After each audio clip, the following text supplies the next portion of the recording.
Hello, Rama Rama Pupoda. Hope all are in good health. Feeling great, wonderful, having a relaxed and happy life. Now let's go to chapter 33, part 3. God in the Serpent.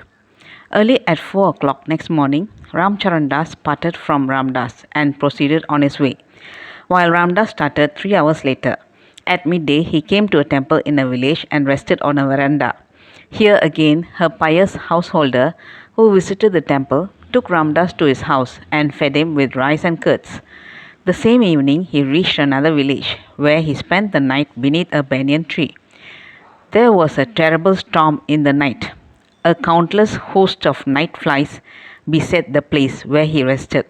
He watched silently the whole night the ravages of the cyclonic blasts and the officious attentions of innumerable flies. At daybreak, he prosecuted his journey. The foot was nearly healed. The old skin was dropping off and the new skin was getting hardened. At midday, he came to the bank of a large tank surrounded by trees near a village, mostly peopled by Mohammedans. He took a seat beneath one of the huge trees. A little later, he went about the houses for Bhiksha. He approached first her small thatched house, where he saw a mother of the house at the front door. Will you kindly feed your child with a roti, O mother? Ramdas begged in Hindi. Oh Sadhuji, I am a Muslim by religion, while you are a Hindu Sadhu. How can you eat food at my hands? She asked. Ramdas knows no difference between a Hindu and Muslim. You are his mother, and he knows only this relation and nothing else. Ramdas answered. She at once fetched from her house one roti on which there was some chutney, made of green mangoes. Ramdas, sitting down in the open yard, ate the food and, drinking some water from the hollow of his hands, went up to another house in the neighborhood. Here also the same story was repeated, because the house he visited happened to be again of a Muslim. When he told the mothers that he had no objection to eat their food, they gladly served him with a roti and some chutney. He had his fill. Now he started to leave the place. The sun was hot. Very often he had travelled in the heat of the midday sun without caring for rest. When he was passing out of the village, a Brahman spotted him and, taking him by the arm, escorted him to his house and placed before him a full meal. He had no appetite, but the Brahman would not let him go without accepting some bhiksha, so he had to eat another roti at his house. He then left the village and proceeded onwards. At about 5 o'clock, he reached Pathankot. He saw a white tower of a temple on the roadside, into which he entered.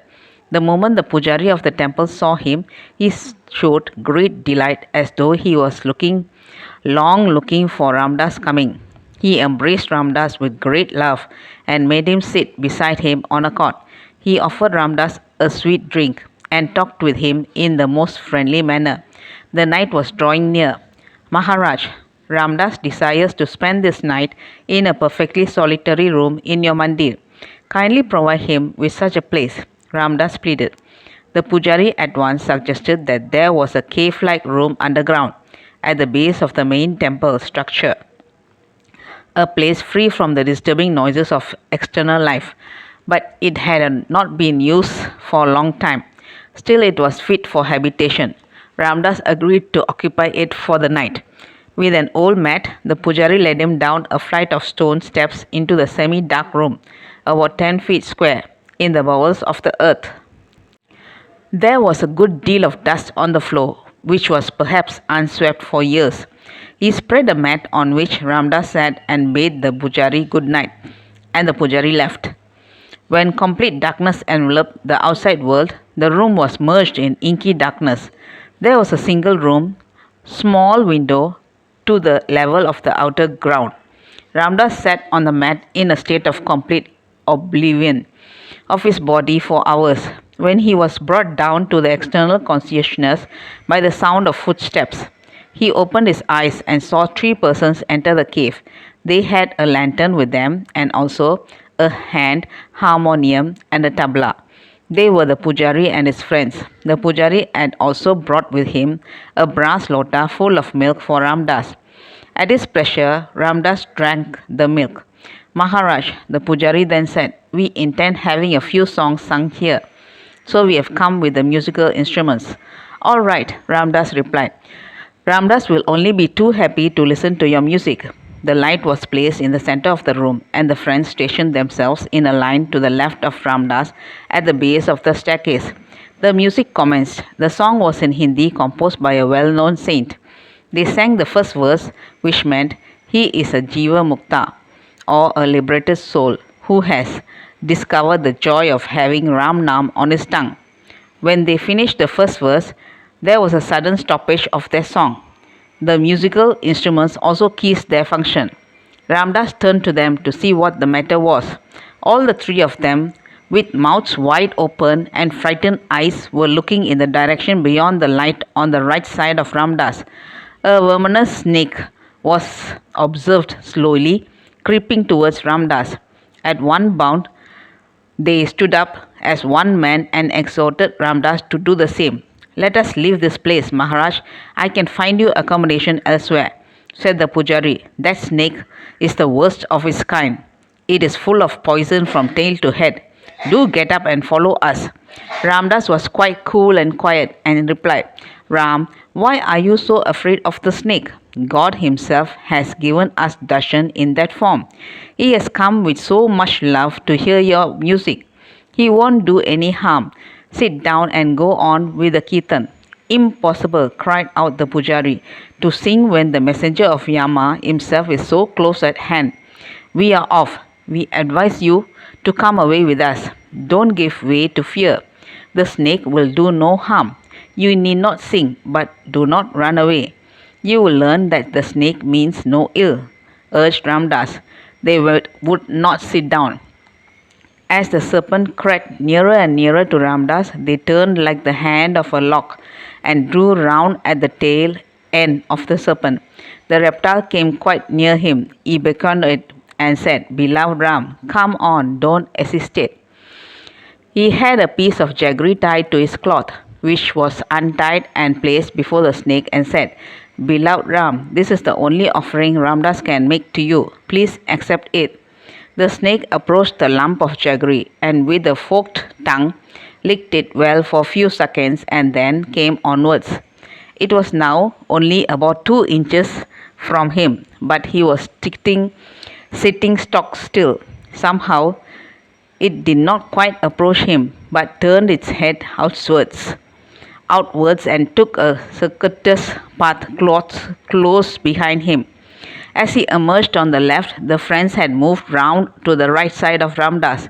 They took care to see that they always maintained a distance of at least a yard from the tail end of the snake. The snake now slowly made for the flight of steps and started creeping up from one edge of it. Maharaj, cried out the Pujari in a tone of anxiety, there are about 40 steps to ascend to reach the higher ground level. The snake goes so leisurely that it might take hours to reach the top. Till then we are caught up here. Also there is no knowing when it might take it into its head and turn back into the cave. We are done for. Have no fear. It is going up one corner of the steps. You may safely ascend by the other, Ramdas suggested. Nothing of the kind, quickly put in the Pujari. We dare not do it. We have no such trust in it as you have. Ramdas then proposed to stand midway on the steps so that they might securely pass up between him and the wall, opposite to the course followed by the snake. They agreed, and he took the position indicated by him. One by one, the friends ascended the steps, leaping 4 steps at a time. Before going, they warned him again of the danger, appealing to him to follow them out of the place. They took with them, besides the musical instruments, the lantern also. Ramdas was again immersed in pitch darkness. He regained his seat on the mat. He groped in the darkness for the lump of jaggery tasted by the serpent, and after some search he got it. Being the prasad left by the serpent, he threw it into his mouth and ate it with great delight. He remained in sitting posture the whole of that night, absorbed in a blissful trance. When the first glow of the morning was filtering through the translucent panes of the small window of the cave, he found a head peering into the room from a landing step at a sharp corner of the stone staircase. It was the pujari peeping to make sure that Ramdas was alive. Ramdas looked at him and smiled. He then entered the cave room with his friends of the previous night close at his heels. They sat down before him and gazed at him with wonder. Then his attention was drawn to the spot where the lump of jaggery lay. It was not to be found there. He questioned Ramdas as to what had happened of it. He replied that, being the prasad of the snake, he had eaten it off. Good God, he exclaimed, you are a terrible man. Ramdas is not a terrible man, Ramdas returned. He is only a child and servant of God. Then Ramdas left the cave room and temple and proceeded on his journey.